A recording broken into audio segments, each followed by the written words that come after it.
Uncle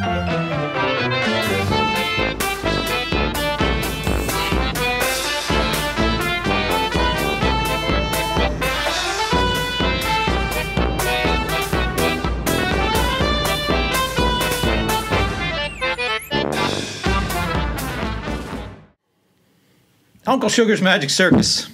Welcome. Hi, Sal. So it's episode 7, Yep. right? We got Dan Brown back. Thanks for coming back, Dan Brown. Yeah, no sweat. I'm glad you're still in town. Because you live here. There's that. It's easy to get hold of you. Because I work with you. We had another letter. So we thought we'd bring you back because we all have a lot of experience in this area. And we thought we'd talk about it today. Listen, this week was even more. I got hundreds of letters this week, but this one I thought was interesting. It's from a young man named Mike Wynn in San Diego, California. And Mike would like to know, since the Marines have been in the desert for the last 10 years, 12 years, I don't know. Do the Marines train or fight in the jungle anymore? I thought that was a good question. So, Mike, we're going to answer your question today. Yes, they do. That's the end of the show. See you folks later. Thanks for coming, Dan. Yeah, so Marine Corps, global force and readiness, any climb, any place, we've got to be prepared for anything, right? There's all sorts of places in the world where at any moment's notice we could also still have to go and fight. Even though we have been fighting in the desert, we also have the opportunity to have to intervene in various places throughout the world, like out in the Pacific. I know, for example, both myself and Dan both went through a jungle survival training course. Yours was in the Philippines? Yep. Mine was in South America. Oh. I worked with the French Foreign Legion. Yeah. So we'll talk about that a little bit today. Some of the things maybe that went into the training and what we prepare for. And as we know, like there's an opportunity for conflict anywhere where there's water. You're going to have Marines fighting, and so the potential is there. So there's South America, there's the Philippines, there's Malaysia, there's anywhere throughout the Pacific. We're still going to fight in the jungles, and there's still plenty of jungles in Africa, and there's a fight going on there as well. And maybe if we were lucky, we'll go to Venezuela for a little vacation. Wouldn't that be lovely? All options are on the table. Yeah. So, Dan, you went through the Jungle Survival School. It's called JEST, right? JEST, Jungle Environmental Survival School, or Survival Training. Yeah, JEST. Right. Yeah. Why don't you tell us what was that like? How'd they break that training out? Was it phased out, or how did? Yeah, it was.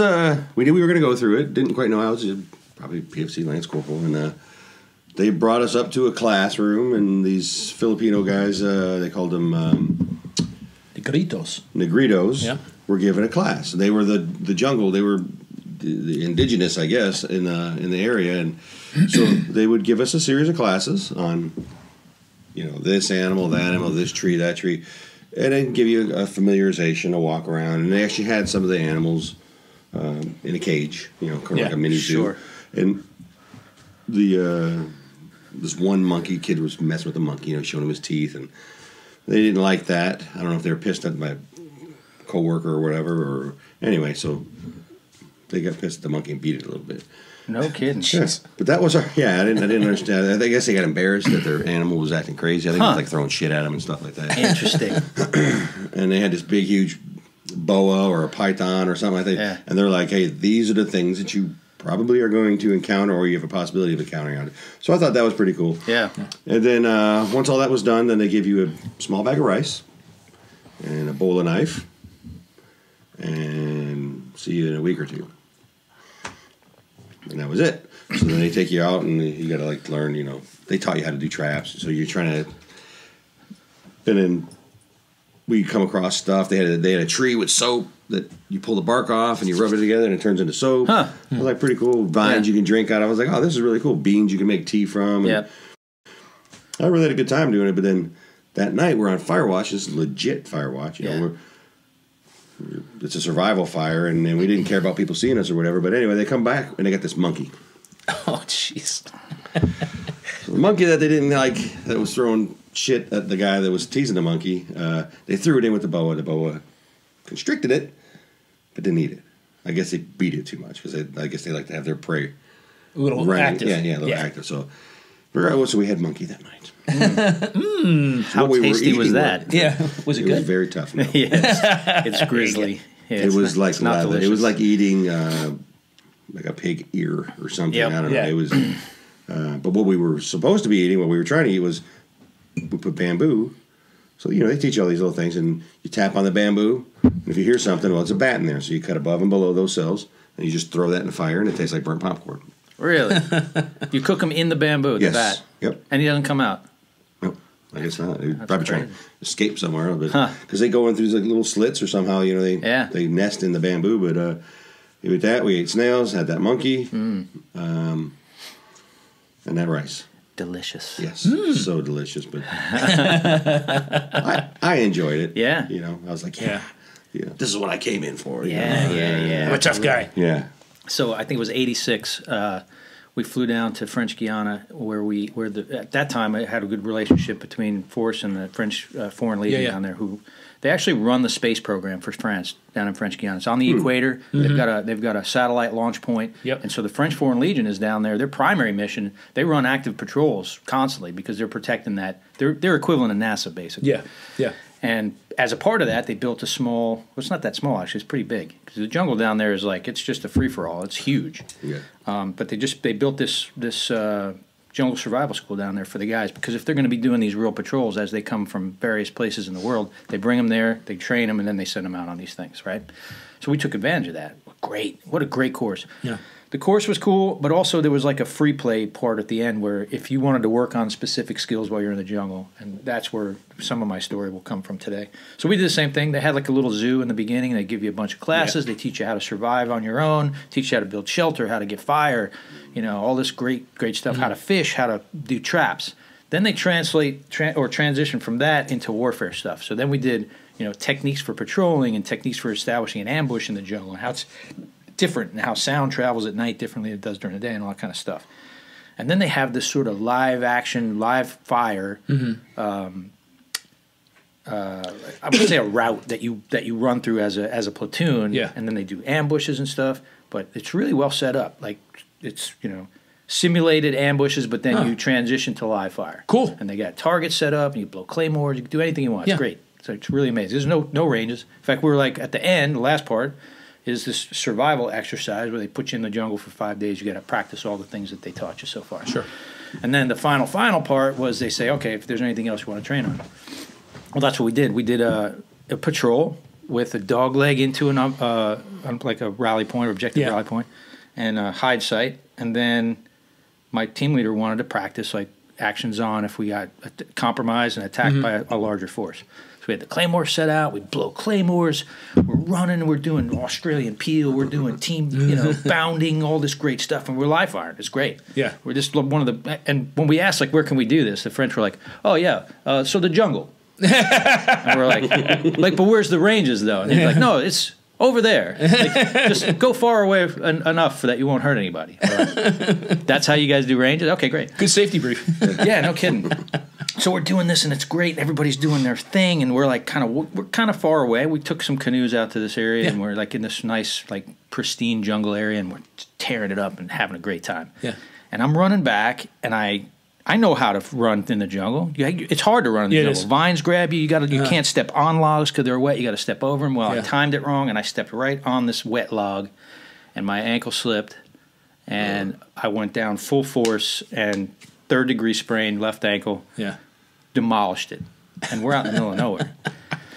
That's when it always happens. Canex, right? And fucking Sal. So they're firemen's carry to the canoes to the fucking base camp camp to the trucks 2.5 hours into town. Jesus. Bumpy ass dirt roads to finally get to, no kidding, dirt floor clinic with no English speaking people, and the French doctor pantomiming to my team leader that, hey, we're gonna have to operate on his leg, and the team leader's going, no, fuck that, put a cast on it. Yeah. So I got a picture I'll show you here of me sitting at the base camp after we came back from that little extravaganza of me with my crutches and my freaking cast on, because thank God Staff Sergeant Chapanis insisted that they would not fucking operate on me. Can you imagine? Thank you for that to this day, because I'm sure that would have been a nightmare. Some screwball with a bone in his nose. I didn't fix you. Yeah, it was pretty bad. So that's my jungle survival school story. You know, it was funny when we went. We were in the PI, and they had JEST was set up, and they have only X number of quotas to go. So they took all the lieutenants, going, "You're not going. We're sending the troops through. You guys aren't coming through." So I didn't get to go. It's like, God damn, that sucks. Yeah. But the other thing we did, and I heard they don't have the NTA anymore in Okinawa, Northern Training Area. Yeah. I used to go there all the time, train. And so one time. Pretty thick gun, jungle. Yeah, so it was pretty cool because we would insert and set up a base camp and just run patrols constantly for 12 days at a shot. So we were up there one time and it rained for, wait for it, 12 days. Yeah. And nights. It just rained. It's as it does Yeah. in the Pacific. Yeah. So I come out one day and the men had built a snowman out of mud. 3 balls. Mud man. Mudman. No, they named him Lieutenant Mud. He was about that tall, about 2.5 feet tall, and had a sea rat can for a hat. Nice. And the shit discs that used to come in the sea rats, they took the aluminum foil and made first lieutenant bars. Nice. And sticks for arms. And and one of my guys had false teeth, uppers and lowers. He was a biker. He got his teeth all knocked out in a bar fight with a pool cue. So I took his teeth, and we had photo ops with the teeth and Lieutenant Mud, and the jungle's a fun place. Nice. And again, you let the troops get bored. Yeah. Yeah. Nice. So I got to get that picture for you because you'll laugh your ass off. Yeah, that's funny. So it's funny you say rain. Like when I was down the second time, the first time I didn't really complete the training because I got hurt, and so I went down a second time with the second time we were going to deploy, and I finished the whole thing that time. But it was on that one that it rained like 21 straight days. Yeah. It was literally raining every single friggin' day. And my only solace was I had a pair of sweats. Right? Yeah. And I kept them in a Ziploc bag that was taped up with riggers tape, so it was nice and waterproof. Yeah. And at the end of the day, when everything settled down and you put your little hammock up, because in the jungle you can't sleep on the ground. There's snakes, there's spiders, there's all manner of things that will kill you. Yeah. Like in South America, there's a fer de lance that has both neurotoxins and you're dead before you hit the ground. Yeah, yeah. I mean, you're not making it through that. Yeah. So you elevate in the jungle for sure. So every night I'd set up my little hammock, I'd get my little rain thing up, and I'd get under there. I'd take off my soaking wet clothes, and I'd open carefully. I'd dry myself off, and I'd open up this little bag of goodness, which was these sweats, and I'd freaking put those sweats on. And then every morning when I get up, I take those nice warm sweats off and I put them back in that little Ziploc bag anally, like ridiculously anally. Because what a freaking morale booster, man. Until, guess what you got to do next? Put your wet clothes back on. The only thing worse than that is putting on a wetsuit. Ugh. Yeah. Jungle's wet, man. When we were in Thailand, we're doing a Cobra Gold. You done Cobra Gold now? Yep. Yeah. And so we're out there, and I was a spec ops officer on a MUTAN, so they sent me out to be a liaison with one of the Thai Marine battalions, which is a plum job. I mean, it was a hoot. And we set up in a rubber plantation, like a disused rubber plantation. So we're bringing our hammocks between the rubber trees. I'm like, they're just perfectly spaced. This is great. Yeah. I get all snugly in. I put my canopy on the top. And like clockwork, and I got nothing on but UDT shorts. It's 178 degrees. The sky opens up, and it's just pouring rain. So I can't sleep. There's mosquitoes like the size of condors coming down and sucking your blood out. And I'm like, screw this. So I slip on my jungle boots like they're my bunny slippers, and I'm wandering around. It's the middle of the night. I'm just checking on shit. I got 2 radio operators with me. And the CP tent where the Thais had their shit set up, the whole floor is carpeted in lieutenants. They didn't set up their shit. They went in there and said, I'm like, you little jerk-offs. There's all these Thai lieutenants, and they're all spooning and all snugly up. Like, I don't want to get anything weird. Tonight. Yeah. So it gets even better, though. So middle of the night, all of a sudden, it sounded like somebody got kicked over an anthill. Everybody starts running and moving and screaming, and I'm like, what the fuck is going on? So I slip my little bunny jungle boot slippers back on. I cruise on over to the tent, and the lieutenants are no longer the human carpet. They're running around with their hair on fire. So I grab the colonel, and hey, sir, what's going on? He goes, we must go. We must go. We must leave right now. It's like 2 in the morning. I was, no. Exercise starts at 06 tomorrow morning. You can't jump the gun and, get a head up on your opponent. The mythical opponents are going to go fight. And he's looking at me and goes, no, I have received orders to report to the golf course in downtown. Padia. Yeah, no, it wasn't Padia. It was Capital. They had to go to the Capital. And I'm like, what? No. And he goes, yes. Bangkok. Yeah. And I'm not kidding. Within 30 minutes, that entire grunt battalion disappeared. So I run back. I don't know what's going on. I grab the radio operators. Hey, wake up. Get the boss on the phone. It's 3 in the morning. I call the ship. duty watch answers. I said, hey, get the boss. What? I said, get him right now. We got a problem. Colonel Haley gets on the horn. He goes, what's going on? And we all had handles. Mine was Jungle Jim. It's Jungle Jim. What do you got? Which he gave me. Yeah. What do you got, Jungle Jim? So I tell him, he goes, wait, out. Okay. I'm standing in the jungle by myself with my 2 radio operators. I don't have a pot to piss in. I got a Humvee and a ton of radio equipment. Those guys are gone. He gets back on the phone about the radio about 20 minutes later. He goes, they're in the middle of a coup right now. Oh. You need to E&E down. He gives me a grid. E&E, best speed possible down That's to the beach. escape and evade. Yes. Yikes. Down to the beach. There's a house down there, which I found out later was a CIA safe house, I think. A couple other guys were liaison that. Rick Pellish was with another group, and they converged us all down there. We got in that house, spent the night, got drunk. They sent a boat and got us the next day, got us back to the ship. But it started in jungle, so it's a kind of a jungle story. So tell us about Cobra Gold for you. Well, it was more of the city life of my Cobra Gold because I was the shore patrol chief. Oh, nice. So they needed a staff NCO to deal with the security, which ended up being a good experience. So I spent ADVON, the whole exercise, and rear party all there in Pattaya, living in a hotel. Had to alternate hotels each night. Cause Oh, how rough. I know. It was terrible. This is hellish. But we had 2 hotels. So a debt from... so I got my brief. You know, I had this really good CO's headquarters. I was headquarters battalion, 3rd Marine Division. And he was a 46 pilot, older guy, real laid back. You know, hey, just make sure the guys have a good time. And if they get stupid, get them back here. That was pretty much it. Don't arrest. Don't beat up. Don't do... Well, who shows up from... a MU or somewhere a Hawaii debt that are MPs to augment us. Mm-hmm.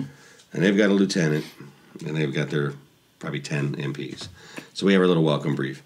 And they come in, they got all their little fag bags on, and they got, and inside there they got handcuffs, they got zip ties, they got, and I'm like, dude, empty all that shit out. They're looking at me like I'm crazy. I said, empty it all out. The only thing you need in there is condoms. Because we'll be handing those out. If they need them, you hand them out. You know, it took them a little bit to... They came along, but I said, you can't arrest people out there. Yeah. It's not your country. Right. Yeah. Your job is to get them before they get arrested. So anyway, it was a really good time. Every other night was because the lieutenant had to have that hotel because that was like the base of operations. So Cobra Gold was fun. Yeah. Then I went back for leave later on, you know, so I can actually enjoy it. But I don't know what the timeline is on how long ago I was there, so I'll keep some of those stories. All right. Yep.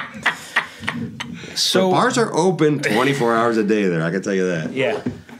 So, awkward transitions aside, one of the most horrible and horrifying things about working in the jungle is the fauna, the flora, the fauna, the bugs. Them too. The bugs. The bugs. There's shit everywhere. The bugs are freaking horrible, man. I remember ants. The army. I'm going to call them army ants. I don't even know if that's the right name for them, but those are actual National Guard ants. They were National Guard, yeah. They're only called up in state of emergency. These guys were amazing, though. They were building a no-kidding, like, a piece of infrastructure for them to use. They were building a tunnel above ground, right? So they had a line of ants go up the tree. They'd cut a piece of leaf off, a semicircular piece of leaf, bring it back down, lay it down, and they were overlapping these pieces of leaves. Then other ants were coming behind them and covering it with dirt. Yeah. And they were building this superhighway. Yeah. Like, are you kidding me? Yeah. Stupid ant story. I'm in Liberia. Was it Liberia? Kenya. And the anthills, I'm not kidding, are 6 feet tall. There's not like just one cone. There's like 8 or 10 of these taller than me things. Like skyscrapers in the city. Yeah, I don't know what it is. So I got this long stick, and I'm just poking it, screwing around. And my Kenyan army officer buddy goes, "Keith, don't do that. Don't do that." I'm like, "Why?" He said, "It's just an anthill. It's just I want to see them." He goes, "No, the ants are gone." I'm like, "Where'd they go? Vacation?" He goes, "No, the ants are gone." So I was okay. I'm still poking it. He goes, "But the snakes are home." What? He goes, "Snakes move in when the ants move out. That thing's full of snakes. Get away from there." A snake tower. Welcome to the jungle. Again, Dante couldn't think of something like I'm that. telling you. Oh, yeah. Snake in the jungle. There was this black thing. Thought it was a comm wire or cable. Yeah. In the Philippines, we're driving up to our position, and it's full. You know, the size two vehicles couldn't go, so a little bit bigger than like a Humvee width, right? We're of all things building a basketball court and a bridge in the middle of the jungle. Hands across the water. Hands across the water. Which ended up being a laundry facility and a washed out bridge. Anyway, this black thing that was across the road, we're stopped. We're like, what the hell is that? You thought it was a power cable. Thought it was, some kind of a power cable, but it wasn't there before. So like, who the hell's, because there was some weird stuff going on around it. This thing stands up. It's a Cobra. It's probably like 15 feet. I'm sure I'm exaggerating a little bit. They always seem bigger when you're when you're close. scared to death. So he was halfway across the road and then stood up and like a black Cobra and then took off. I was like, holy shit, I've never seen a snake that. I mean, you've seen them in the zoo, the big, but this was a Cobra. Yeah. Well, Man, we lived 100 meters up the hill. We were just coming up to where our little concertina wire was across the road so other people couldn't get in. What is stupid Habus in Okinawa? You always hear about them. Yeah. So we're down the same trip, we're running patrols, and I'm in there's a river, but not really a river. It's it's 8 feet wide, but the sides of it, because of the rain, is like 15 feet up each side. So we're traversing back and forth and crossing and screwing around, and so it got to the point the water's real deep. So I just I'll just hand over hand the bank of the river, get where I'm going, and hop back down and go back into the. So I'm doing this and this. And I go to stick my hand in, and it's dark in there. 'Cause that jungle, even in broad daylight, it's dark as shit. Sure, yeah. I go to put my hand in, I stop, I'm looking, stupid thing, I'm putting my face close, I'm trying to see it. Fucking Habu staring me right in the face. I just pushed off. I don't care how deep the water is at this point. Yeah! And I fall like 10 feet down in the middle of the stream. One of the guys was like, what are you doing? I said, there's a goddamn Habu where I almost stuck my face in there. Ah! They're highly poisonous. Huh? Yeah, sure. Yeah. Ay. That's another two-stepper. Uh-huh. Yep. Yeah. What about spiders? Spiders don't bother me now. They don't? How about ones as big as a dinner plate? Yeah, I don't like this. With brown hair. Like they had these ground spiders down in French Guiana it was a tarantula. I mean, they're just so big, man. They're so big that it's shocking. Yep. Yeah. I was telling my wife when I came, after I got back from that little deployment, they had one. Like, I never saw one out there because I just know they were there, but I never saw one, thank God. But I did see them in the little zoo that you were talking about. They had one in a little cage in the zoo, and he was so big that I could see his asshole. That was the part that shocked and amazed me. I'm like, if a spider's big enough for me to see his fucking asshole, that's a big spider. He was big. He was probably about that big, and that was with his legs, in a little bit, curled up like a little fist. And what do they eat? If a spider's that big, what's it eat? They eat birds, animals, Lance corporals. They eat animals. Yeah. Well, you get a banana one in it was Okinawa. Yeah. We had one land on the hood, or not the hood, the windshield of the Humvee, and it. They're not that big. The windshields aren't, but it had to be as big as my hand. Oh man. Yeah. Well, we've all experienced the spider go down your neck when you're patrolling. Oh God. There's nothing worse than feeling that thing crawl across your face and go down the back of your neck. You're in between your pack and your back, and you're like, "Are you fucking kidding me?" You think of Now what kind of spider is this? Now I got to do the dance, right? Ping, ping, pack comes off, rifle goes flying, hat comes off. Team leaders got you by the collar. Shut up! Horrifying. It's probably one of the worst parts about being in the jungle to me is the bugs. Well, the other thing is, you get trained. Remember, you have to empty your boots. And Every time you take your boots off, you got to empty them. Oh, yeah.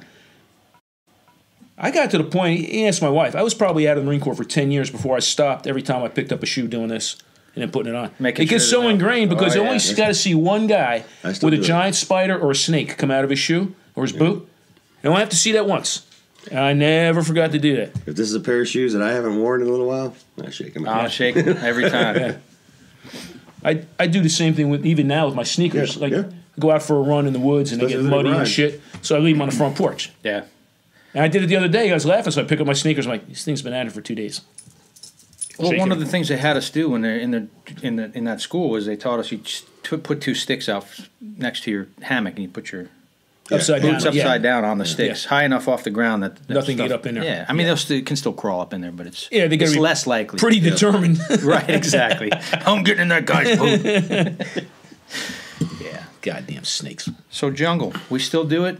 We need to do it because there's the potential that we could find ourselves operating down there, and it's different. It's different. You got to know some of the the things that can hurt you and how much more difficult it is to move. You are not moving in the jungle at night. No. I know they show that in the movies all the time, but in reality, it just doesn't happen. And the physicality of it. It's too difficult. The temperatures, the wetness, the nutritional needs are different. The water needs are different. Yeah. It eats gear. It eats equipment. Even the new gear equipment we have now, the jungle will eat it. And that wetness eats the flesh off of your body. It literally will eat. We didn't even talk about that. Your feet. No, because I've had trench foot, and it is not pretty. Yeah, we were pretty wet. We never got to the point where it was that bad, but your skin will actually slough off. Yeah. Like I did get to that point where it was wet enough for so long that if you rubbed your skin hard enough on your foot, it just come off. Yeah, I've had that skin would just peel right off. Taking a 2-week bath. Yeah, absolutely, absolutely.